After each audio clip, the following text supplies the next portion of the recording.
All right, now here we go. Good afternoon, ladies and gentlemen. What's going on? This your girl Tiffany coming through live in effect right here through the StreamYard. And so today I am going to be dealing with the topic, right? So before I get on the topic, if you are on YouTube and you want to subscribe to the YouTube channel, please go ahead and do so. If you are on Facebook, go ahead and share my Facebook channel or Facebook video rather. So today's topic is going to be something that's very interesting, unique.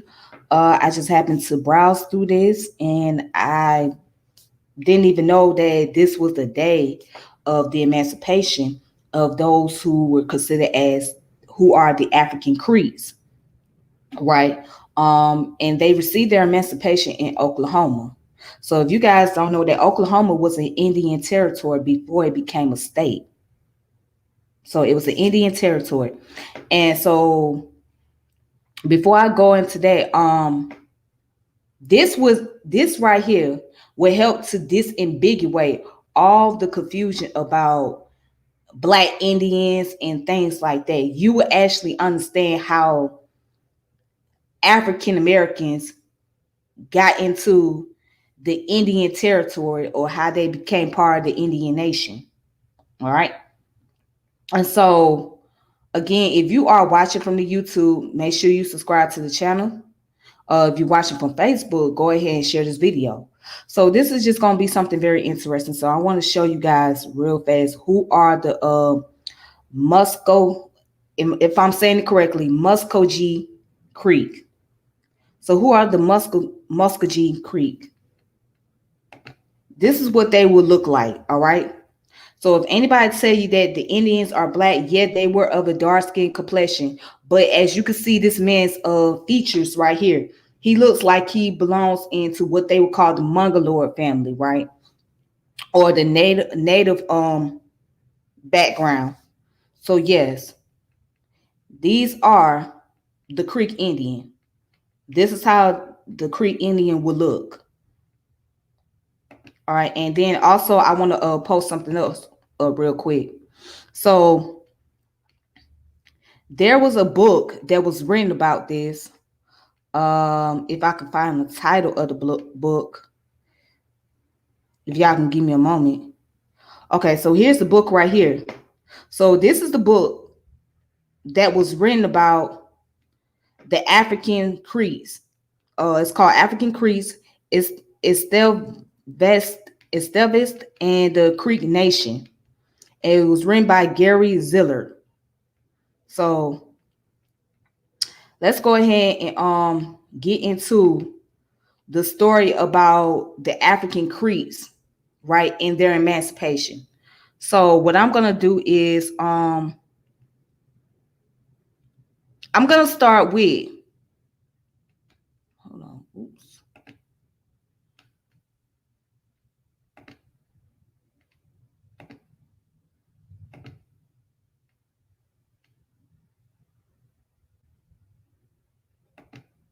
Okay, so no, that's not what I'm looking for. Hold on, nope.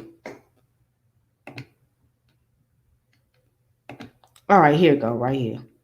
All right, then. So I want to show y'all something, right? So I'm on blackpast.org. So this is the website, blackpast.org. It's a very good website to go on. All right, and right here they talk about the Emancipation Day of August 4th. And this is like some type of flyer. It says Emancipation Day will be celebrated with a grand parade in which all the colored citizens will participate, with John Porter as a general of the day and Miss Emma Brown as the queen. And it says free barbecue in the afternoon. Everybody invited. Speaking by celebrated orator, dancing day and night. What's his name? Willie McIntosh, President Lewis Sanger, the clerk. So this is their flyer. And then it goes down here. It goes down here to say on August, I'm gonna highlight it for you guys so you can see it. All right, it says on August 4th of 1865, the Loyal Creek Council formally declared that African Creeks will be considered full citizens of the Creek Nation. Okay. African Creeks soon designated August 4th Emancipation Day and organized celebration, including picnics, parade, and speakers beginning as early as 1867, which continued through the territorial days and early years of Oklahoma statehood. The celebration fell into disuse as the African Creeks and other Indian free people were increasingly marginalized in the 20th century. The celebration had been revived recently as the free people of the various Indian nations struggle for tribal recognition. The action of the Creek Council was nearly a year before the Creek Treaty of 1866 was ratified. Under Article 2 of that treaty, African Creeks were given full citizenship right, including rights to the soil and the right to share equally in the division of tribal monies. Now, anytime you hear somebody say, yes, I have Native American in my family. Okay, that may be the case. Let's just say if it is the case that you have Native American, you may have somebody in your descendant that might have been full-blood Native American, but I can guarantee you the rest of the people were of African descent. And if you ever wonder, if you hear somebody say, well, my grandmother was Creek, my grandmother was Blackfoot or whatever, they got initiated. They had to go through the initiation process to be a part of this Indian territories or the Indian groups. Okay, so just like if anybody say they got Creek in their family, 9 times out of 10, they had to go through this process, right, of becoming part of the African Creek or be considered as an African Creek, okay, to get a full citizenship. So yes, you had Native Americans and blacks that had relationships, but you also had Native Americans that owned African slaves as well. See, that's the part that they won't talk about. So anytime these indigenous, so-called indigenous people want to come and talk about how they so indigenous, etc., they never get into the origin and detail of how their ancestor became what they were. They don't ever talk about how they were owned by certain group of Indians. They don't talk about that. They don't go into that detail that these people were emancipated on August 4th. And they received full citizenship. So next time you're talking to somebody that's so-called indigenous, ask them about, especially if they say they Creeks, okay, ask them about the African Creeks. Ask them about the Emancipation Day. Ask them about Oklahoma. And let's see what they're going to tell you. Ask them that were they ancestors owned by somebody that was of the Creek Nation. And let's see what type of response you will get. Because I know many would dance around and not actually give in full detail or disclose full information of the lineage or how their ancestor came about. And some of them don't know because their parents don't know. All they know is what they've been told. All they know is, hey, I got Indian in my family. Okay, well, who was the person that was Indian? Who was the person that was Indian? It's usually great grandma, my great grandfather, Okay, so they Indian. So what about everybody else? They won't talk about what everybody else was, right? But they always brag about their Indian family. They always brag about their Indian relatives. But they don't talk about everybody else. I find that quite amazing. But let me go ahead and continue. Okay. So, and then it's also saying down here, right? The 1866 treaty was the culmination of a process that began in the summer of 1861 when Opotilo, how you say their name? Opothilahola. Yeah, Opothilahola, an Upper Creek leader, declared that any slave who joined his party in opposing the Creek Confederation Treaty would be considered free. The loyal Creeks also negotiated an earlier treaty with the United States in the summer of 1863 with essentially the same language as the 1866 treaty regarding African Creek rights. The Creeks finally rejected the treaty after the U.S. Senate altered it with unacceptable amendments regarding a proposed land cession. So listen, when it came down to the treaty, right, you hear this stuff about, oh, they done did a treaty with our people did a treaty with the United States, etc. No, that was not the case. It was the Native Americans themselves that did the treaty with the United States. Okay? They did one in 1863. And they did one in 1866. It was the so-called 5 tribes. That's who did the treaty, not the African Americans, not the African slaves. So also, I want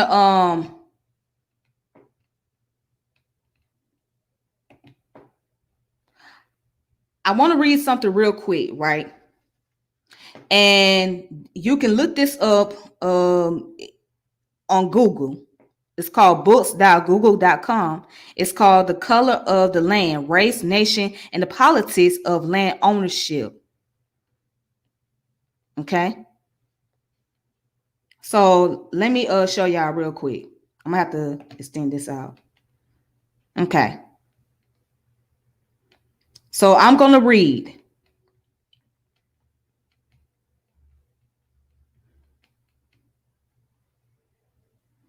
All right. So now right here it says Oklahoma as America. Oklahoma means red man in the Chickasaw language, is run through by a black belt, and has been claimed by some as white man's country. It has been termed as Indian homeland and a black promised land and a white heartland. All these competing racial claims to one place seem extraordinary.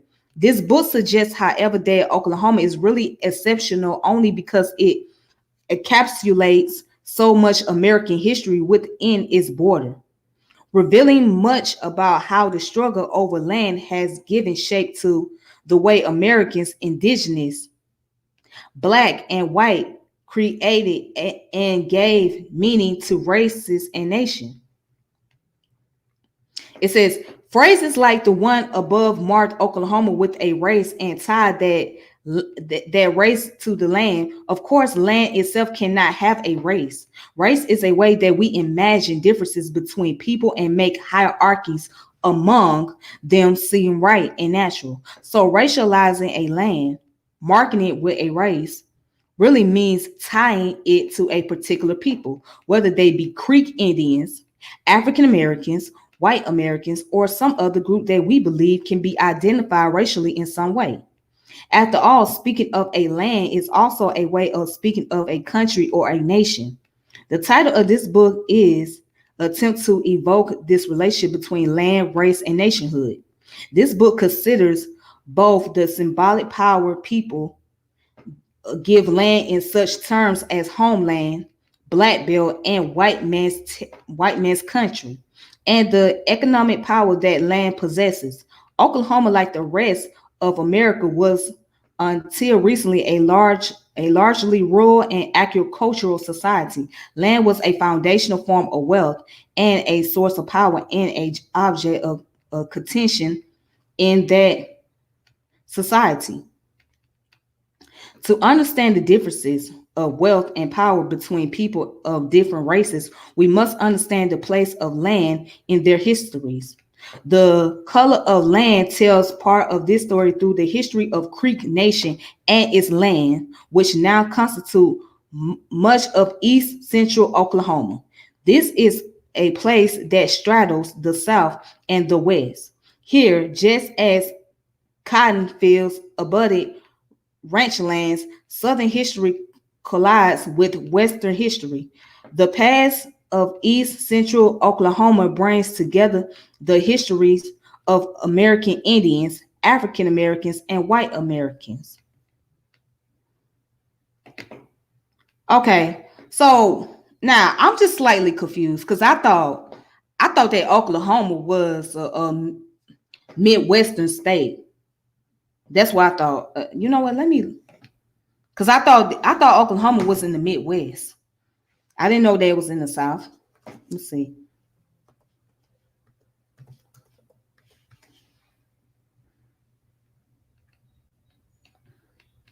Let me look that up. Let me double check because I could have sworn that Oklahoma was.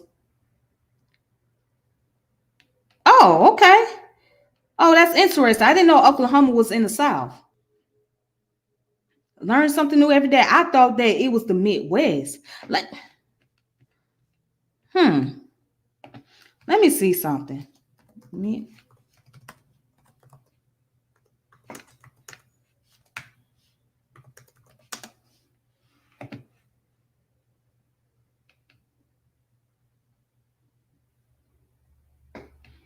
Hmm.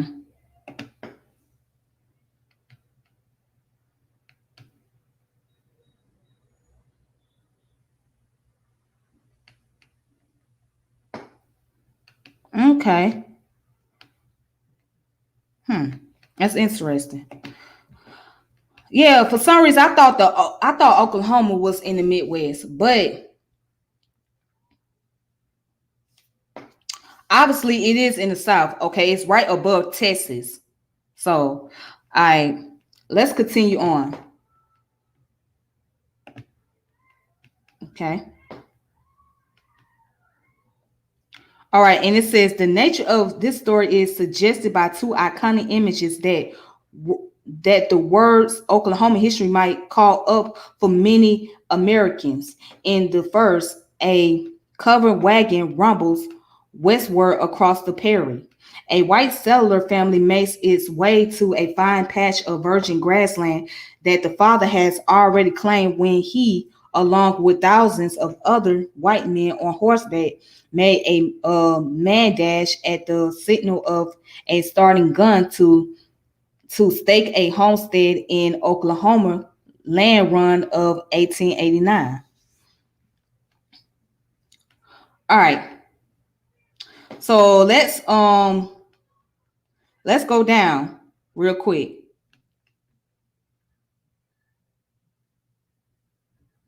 Okay, let's go down real quick. It says a decade-long exodus from rural eastern Oklahoma began in the 1930s. The most famous of the migrants were the White Okies, who headed west.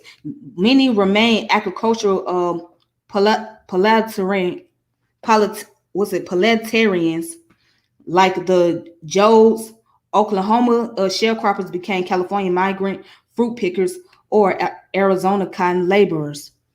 The migration was famously white, but to accept this image is to misunderstand profoundly Oklahoma and the nation that sometimes calls it its heartland. Some black farmers left rural eastern Oklahoma for the same western location to which their white neighbors were headed, but others joined the stream of African Americans migrating to the great cities of the industrial Midwest. Creek Indians had particularly powerful ties to the region and reasons not to leave, but many of them too joined the immigrant streams. Creek names Faciso and Horajo and Grayson and Perryman, others can now be found in the phone books of metropolitan areas across the United States. Mm. Hmm.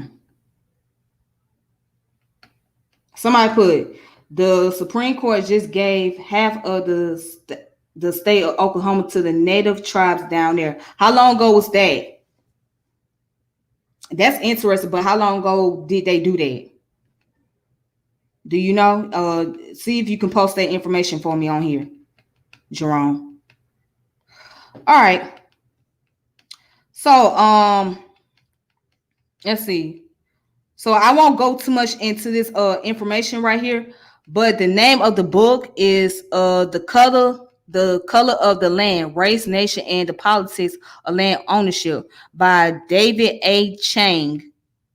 So it goes into the concept about the race of the Creek Nation, African Americans, and Caucasian and whatnot.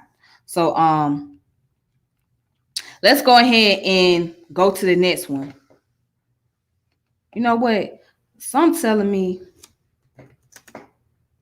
Let me see something. Give me a second.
Okay. All right then. Cool. Um.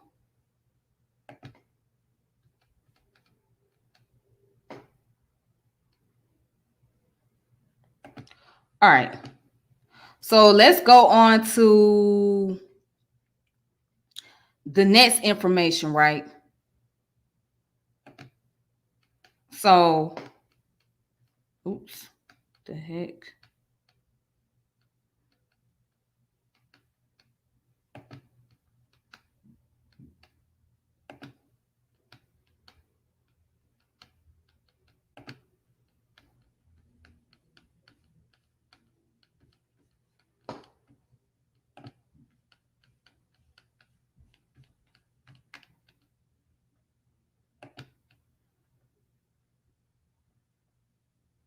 Hmm.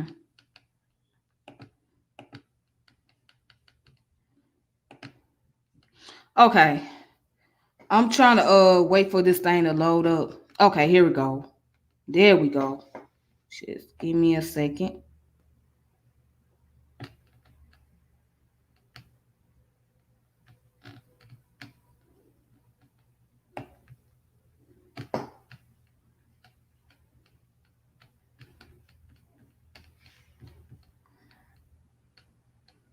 All right. All right then. I'm ready. I'm ready now. Okay. All right, here it is. So this information right here goes into the introduction of African slavery into the Creek Indian Nation, right? But this happened in Georgia. rather than Oklahoma. However, you get an idea about the African slaves and the Creek people.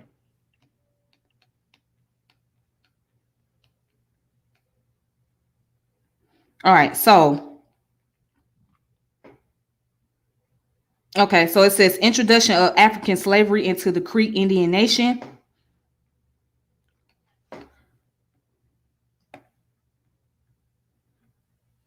Okay, well, I say immediately before the American Revolution, the Creek Indians held in bondage few, if any, slaves of African descent. After the Revolution, the Creek held many slaves. The beginning of this change in the Creek labor supply, which affected the socioeconomic aspect of Creek culture, occurred during the American Revolution. The sources of the slave supply were Florida, Georgia, and South Carolina. Recent examination of Creek African relations have greatly increased knowledge of the pre-revolutionary and post-revolutionary periods. But they have largely neglected the war years themselves, a critical time that precipitated both political and other changes within the southeastern tribes. Published works have not examined in detail the point at which some Creeks acquired this new type of labor, probably because the evidence is widely scattered through British and American sources that deal overwhelmingly with other matters, principally conduct of the military contest. This article focuses on the pre-war system wherein Creeks cooperated in returning British colonists, African slaves, and those critical months of 1779 when the Creeks began to acquire slaves for themselves. And then it goes on to say, stark contrast between Indian and white cultures in southeastern United States were apparent in the pre-revolutionary period. For centuries, the Creeks have been mainly self-sufficient agriculturists, but the advent of European traders, commercial hunting dominated the Indian economy, regardless of whether or not they felt racial empathy towards Africans imported by Europeans. The Creeks had no need for such laborers in their own system of agriculture or hunting. In contrast, the British colonies nearest the Creeks, South Carolina and Georgia, and after 1763, the Floridas had or were trying to develop a staple producing agricultural economics based on African slave labor. In the early 1770s, William Garrard de Braham, a surveyor general for the Southern District of North America, computed the population of South Carolina at 35,000 free people and 80,000 slaves. All right, and then let's go ahead and skip on down real quick.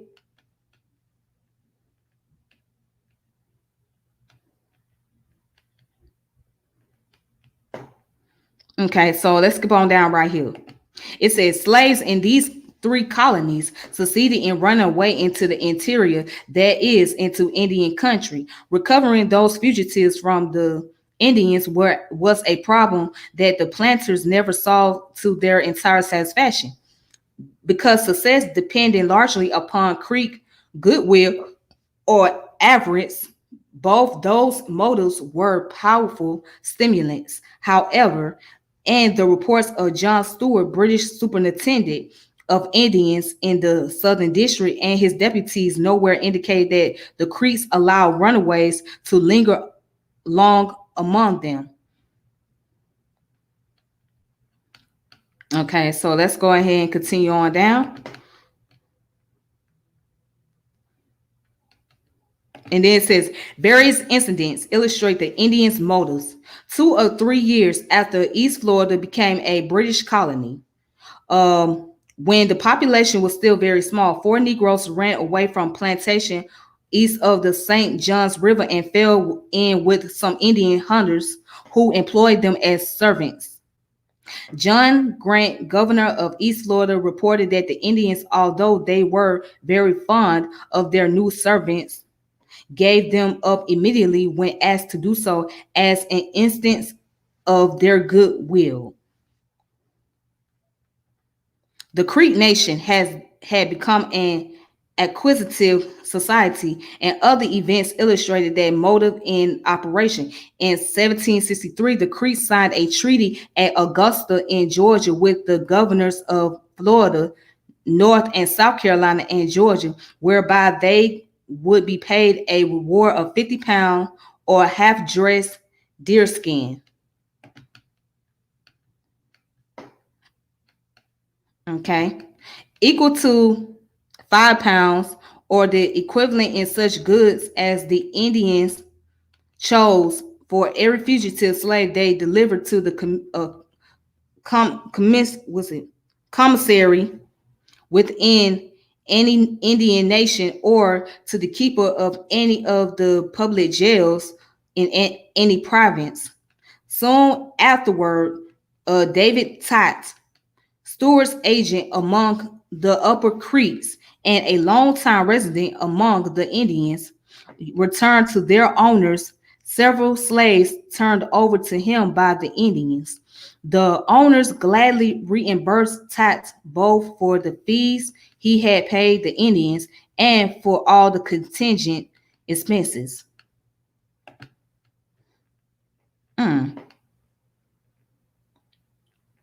All right, so let's see if they could go into details about how, more in depth about the Creeks and Africans slavery.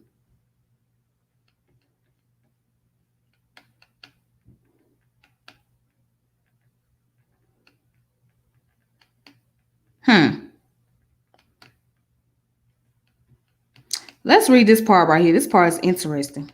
Okay. Then it says Black King. This headman did not take a significant part in the revolution. Therefore, he does not appear in either Georgia or British records.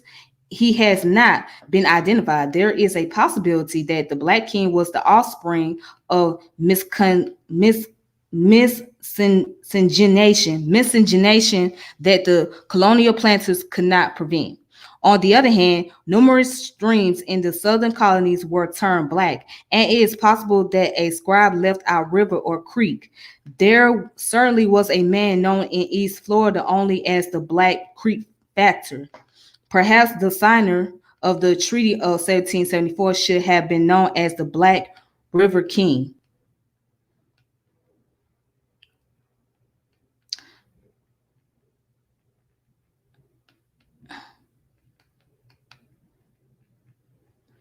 All right, so let's try to skip on down here and see what else we can find. And it says, at the beginning of the war in Georgia, Creeks became directly involved in the American Revolution, fighting both British and Negroes. Colonials had long feared an alliance between African and Indians against them in collusion with a foreigner attacker. Georgians therefore took the first opportunity to incite ill feeling between Reds and Blacks. When a British naval force appeared on the Georgia coast early in 1776, some Kusita and Yuchi Indians of the Creek Confederacy were in Savannah. The group included 17 men and 30 women and children. One Creek, the nephew of Stukachi? Yes, Stukachi, the great warrior of Kusita, was wounded by the British. Consequently, at least some of these warriors participated in a rebel raid on Tybee Island at the mouth of the Savannah River. And it says, as the British forces lingered near Savannah, they habitually used Tybee Island for whatever refreshment it could offer. On March 25th, the Archibald Bullock led between 50 and 100 men dressed and painted like Indians, and including some genuine Creeks, to attack the island. The rebels hoped to capture their fugitive governor and some of the British officers, but the only British on the island were 6 Marines and a ship carpenter on a wood cutting expedition. The British suffered one. The British suffered one killed and scabbed, and two or three badly wounded. The rebels claimed no casualty. After burning 3 of the island's 4 houses, the rebels returned to Savannah with 4 or 5 men from town whom they found at Tybee and suspected of Tory sympathies, and 12 or 13 Negroes. Okay. So, and it also says, although Indians, including Upper Creek, Lower Creeks, and Seminoles, assisted the British by raiding into Georgia in 1776, 77, and 78, there is no indication that their booty included Negro slaves. White of both political persuasion, however, probably carried slaves to and through Indian territories. One Warren of East Florida defected to the Georgia rebels, was jailed for some misdeeds, and subsequently escaped. When he fled to West Florida, presumably through Lower Creek country, he took 14 Negroes from Georgia with him. Okay, and then I'm going ahead and read this last part. It says, in the spring of 1779, significant numbers of Creeks campaigned with the British Army in Georgia and South Carolina, and thus, for the first time, okay, had direct contact with the populous and prosperous plantation along the Atlantic coast. When the Creeks returned to their own territory, they took with them Negro slaves, the spoils of war. All right, so you guys heard the story right there. If you want to look more into that, right?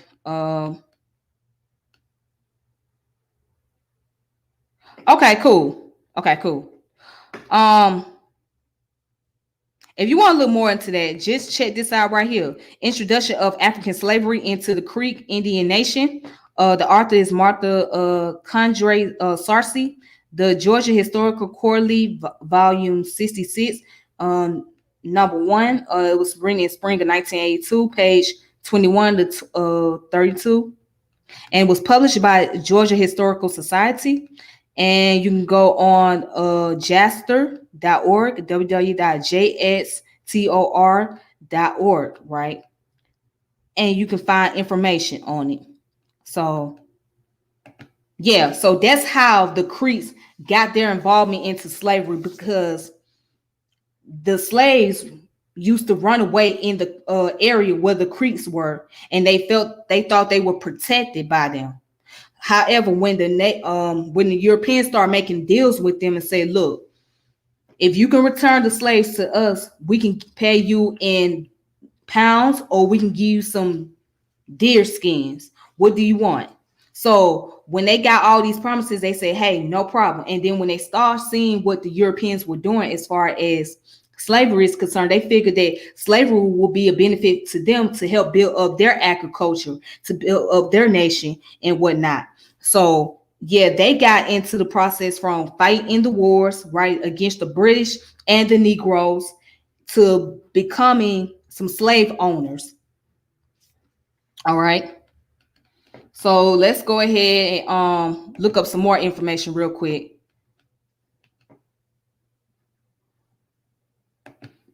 Okay. So right here, we're going to look up the Creek Freemen. Now, who were the Creek freemen and how did they become that? So, excuse me. So, Creek freeman is a term for emancipated Creeks with African descent who were slaves of the Muskogee Creek tribal members before 1886. Before 1866. They were emancipated under the tribe's 1866 treaty with the United States following the American Civil War. During the Creek Nation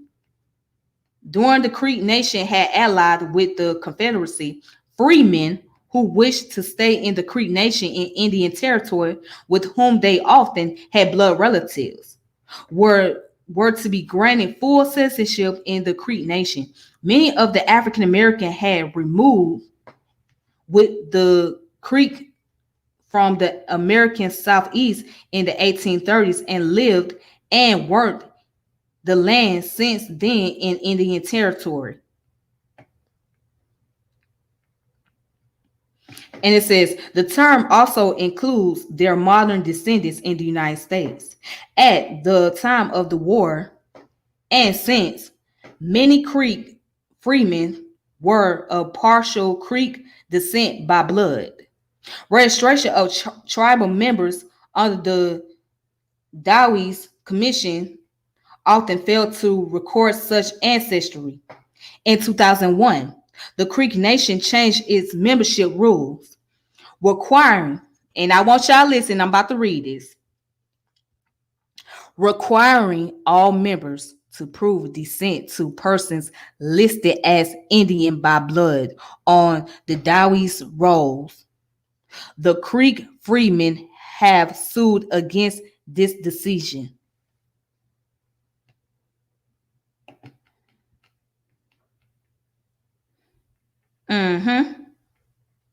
So now let's go down a little further. Okay. And it says most of the freemen were former slaves of tribal members who had lived in the upper and lower Creek territories in the Southeast. In some villages, Creek citizens married enslaved men or women and had mixed race children with them. Interracial marriage was then common, and many Creek freemen were partly of Creek Indian ancestry.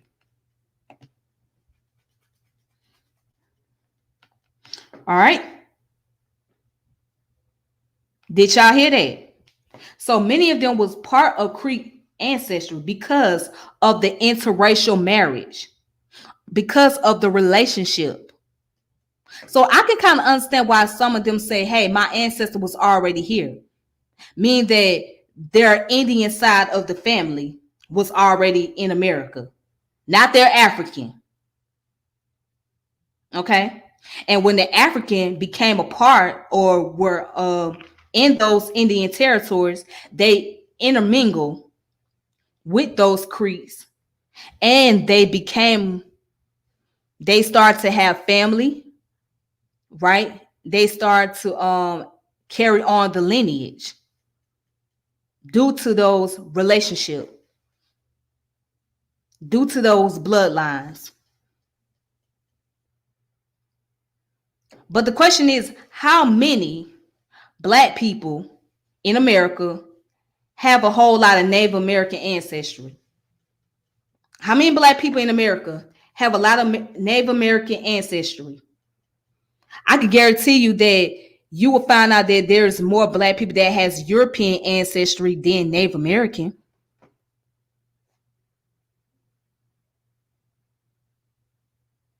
You will find out that there are more European ancestry than Native American.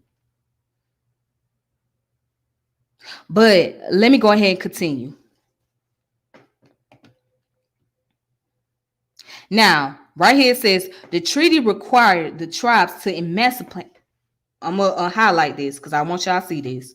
The treaty required the tribes to emancipate their slaves and to offer them citizenship in the Creek and other nations eligible for voting rights and shares of annuities, and land settlement. The treaty called for the setting aside of the western half of the territory, thereafter called unsigned lands, for the United States to use for the settlement of freemen and other American Indian tribes from the Great Plains. The Creek were forced to cede 3,250 was it 3,250,560 acres, for which the United States agreed to pay the sum of 30 cents per acre, amounting to $975,165. Article 4 of the treaty said that the U.S. would conduct a census of the Creek tribe to include the freemen.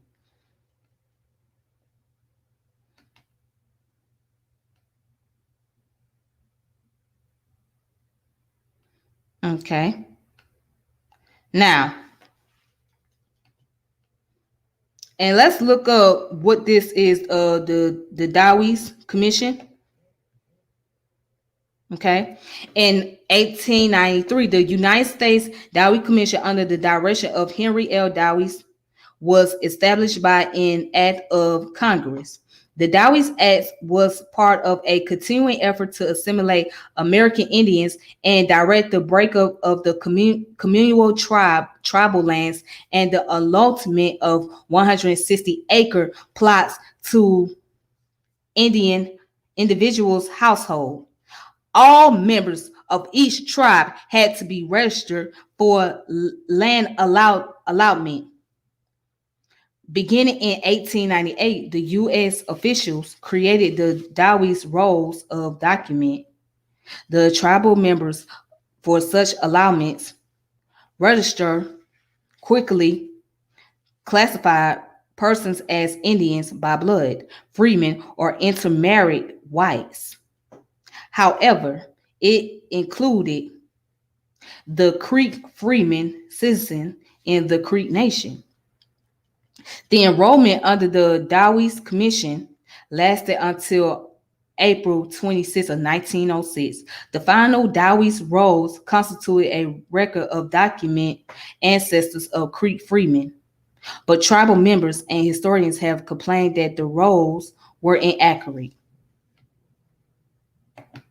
All right, so far, what we know about the Creek freemen is that they were former African slaves of the Creek Nation.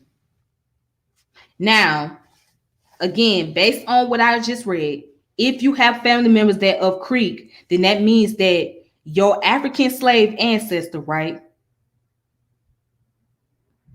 was in the Creek Nation, and they intermarried or intertwined and had children with those that was from that nation or tribe, and that's how your descendants came about. So remember that. And also, let's go down the hill. It says most of the Creek freemen were farmers in the 19th and the earliest 20th centuries. Some also owned bees and produced honey, such as Tartar Grayson, known as the Great Bee Man.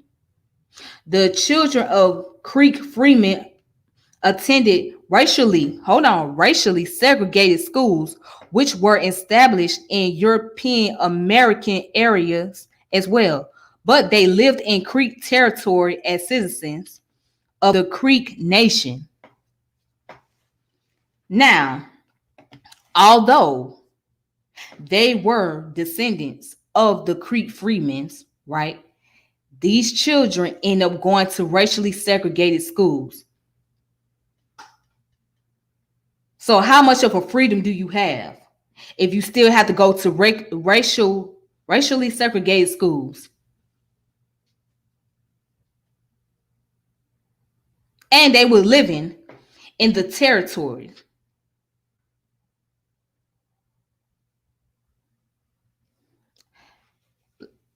Just give that some thoughts. All right. It says changes in membership rules. All right. And it says the peace treaty of 1866 granted the freemen full citizenship and rights as Creek regardless of proportion of Creek or Indian ancestry. The Muskogee, Muskogee Creek Nation in 1979 reorganized the government and constitution based on the Oklahoma Indian Welfare Act of 1936. It changed its membership rule, requiring that members be descendants of persons listed as Indians by blood on the Dowie's rolls. They expelled Creek freemen descendants who could not prove descent from such person. Despite the 1866 treaty asserting their sovereign right to determine citizenship, since the Creek changed their membership, since the Creek changed their membership rules in 2001, they have excluded persons who cannot prove descent from persons listed on the Dowey rolls as Indians by blood. All right, did y'all hear that? So in other words, you can't go up to the creek, right? You indigenous black folks talking about I'm indigenous to this land and my ancestor was Creek without proving it. You have to show proof and evidence, or otherwise they're not just gonna let you be a member of their nation. So in other words, you don't get to walk up to the creek and say, hey, I'm Indian, let me in. They're gonna tell you no, you can't come in. Where's your descendants? Where is your proof? Are you Indian by blood? Who was your ancestor? Let me see your ancestry. If you can't prove your ancestry, then you're not welcome here.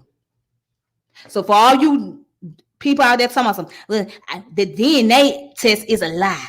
The DNA test is false. It's a hoax. There's no such thing as DNA. Well, go up in there and try to prove to the Creek that you Native American without showing proof and see what's going to happen. See exactly what's going to happen. Go up there and tell them that you Creek Indian and see what they going to tell you.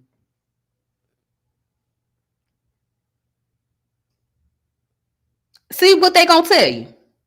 For all you indigenous folks out there, I want you to go to these nations right now and walk up to them and tell them that you belong to the nations and your ancestor was from this nation and whatnot.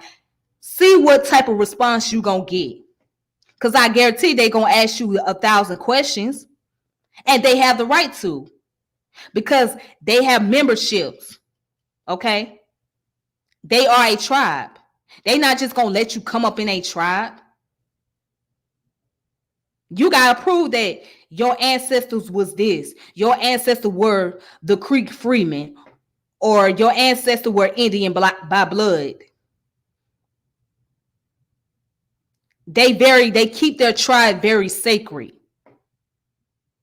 They very serious about their tribe. So they want to know if you got, in fact, some evidence to prove that this is what you are and this is your descendant.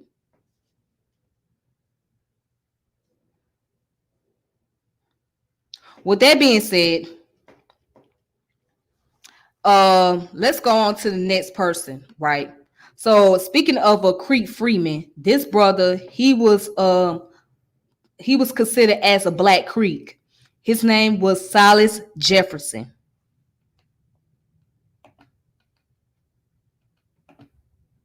Okay. That's Silas Jefferson. All right.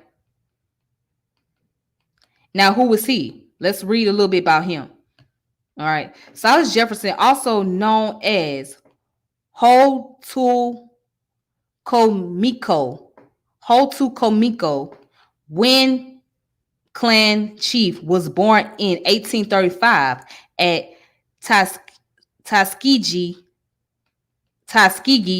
town or Tuskegee in the Old Creek Nation. His parents were Besties and Jeffrey Manette. Jefferson immigrated with his parents to the Creek lands in the Indian Territory in 1838. He enlisted in the 1st Indian Home Guard Regiment, Column 1.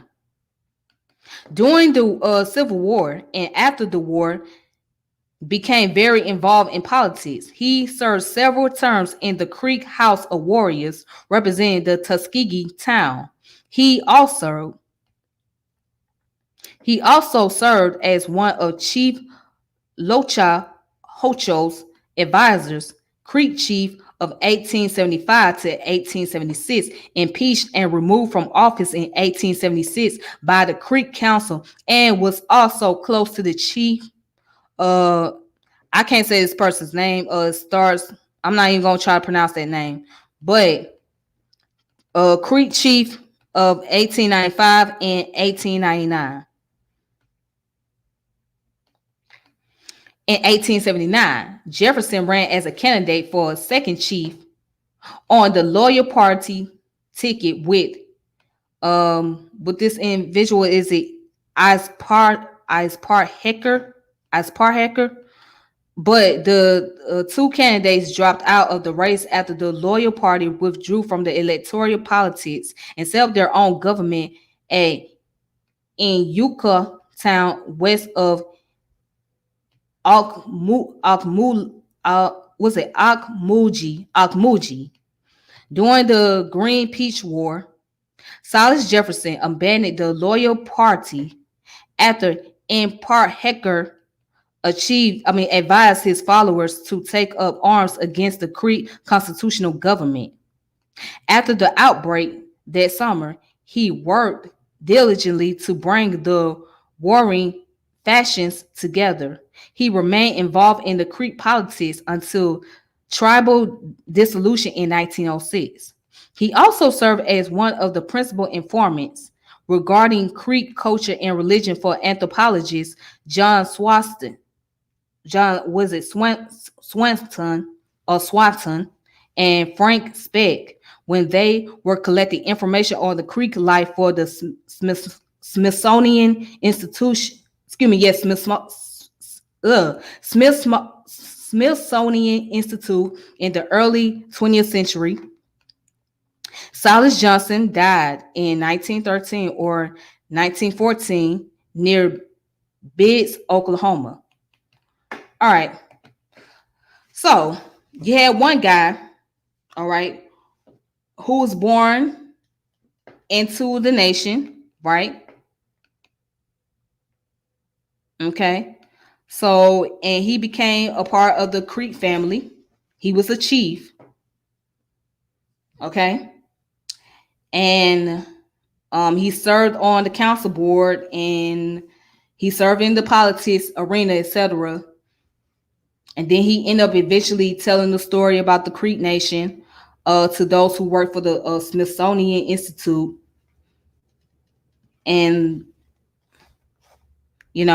so with that being the case, I was going to show one more article, but, well, you know what? I got just a little time to show one more. All right. So here's another article right here from okhistory.org, which is oklahomahistory.org. All right. And it says the historic contest for African American history in Muskogee, Oklahoma. All right. So there we go right here.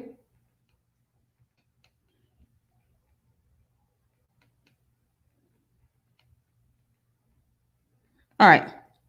So I'm gonna read this little first part. It says Muskogee, perhaps more than any other town of its size in Oklahoma, is historically associated with an African American population. In fact, African Americans were present at the future environs of Muskogee long before it was established. By the early 1800s, Anglo-American hunting parties that often included black slaves entered the lands west of Arkansas, part of the Louisiana Purchase after 1803, in search of fur-bearing animals. One slave was reported in the, what is it, Shrenchfield Benson or Bison hunting party that Osages attacked in June of 1817 near Clear Creek on the present McCurtain, Cheetah County line. The Three Forks, which is the rivers area, also attracted hunters, traders, and explorers. In 1821, Huff, Glenn, and Jacob Fowler gathered a trading party at Glenn's Post just north of the mouth of the Verdigris River. Their aim was to travel west to Santa Fe in Mexican territory. Among them was a man named Paul, Fowler's slave, yet a full participant in the venture. Colonel A.P. Chateau whose trading post was about 2 miles further upriver, was also a slave owner. Although deep in debt as his death in 1838, he willed 32 slaves to his half O'Shea children. Okay. It says, unfortunately for his heirs, most of those slaves ended up in the hands of Muskogee or Creek Indians who had recently arrived in the Three Forks vicinity. Federal pressure to force the all Eastern Indian nations to move west of the Mississippi River divided the Muskogee people as it did some other Indian nations. When Chief William McIntosh of the Lower Creek Division signed a federal removal treaty in violation of a recent Muskogee law against selling his nation's land, and War Party executed him in April of 1825. Although the federal government rejected that treaty, some of his Lower Creek's followers moved west in 1827 to 1828 to new lands in the Indian Territory. And it says among them were Anglo Muskogee families such as McIntosh, Stidhams, Kennards, Harolds, and Graysons, who took their African slaves west with them. Muskogees, who stayed in their old homeland, were soon forced to accept individual land ownership by allotment of the lands they traditionally held in common. A census of them taken as part of the allotment process revealed the Upper Creeks had 445 slaves and remaining Lower Creeks owned 457. That allotment, according to Principal Chiefs Multi Kenner and Echo Harajo, resulted in evils and evils continually, as white settlers overran the new individual Muskogee holdings. By 1836, the Upper Creeks too had little choice except to move west. The long road took too many of their lives as they coped with severe hardship on the way. Their new lands extended west from Three Forks to the Texas Panhandle. It was some of those Muskogees, two of the Grayson and the Upper Creek speaker Alpatho Lahola, a wealthy and politically influential slaveholder who were accused of having appropriated the slaves A.P. Chateau had willed to his children. All right. So as you can see, that's a little story, a little history about the Muskogee Creek Indians in Oklahoma. And again, you can look up more information on the historic context for African American history in Muskogee, Oklahoma. All right, and it was written by Mary Jane Ward, PhD, in 2014. So yeah, just go on Oklahoma history.org and just type this up, and you can download the PDF and you can look it up yourself. All right. So anyways, ladies and gentlemen, I'm going to go ahead and end this video. I thank you guys for watching. I really appreciate that. And if you guys want to help support what I'm doing, you can go ahead and click on this Cash App $Tip World if you want to support it. Thank you guys for always tuning in, for watching. And with that being said, you all have a wonderful day, a wonderful afternoon, and please be safe. And until next time, may peace and power elevation be to all of you. If you're watching from YouTube, please check out my YouTube channel. If you are watching from Facebook, go ahead and share this video on Facebook. Until then, we'll talk later. All right. All right. Take it easy. Peace.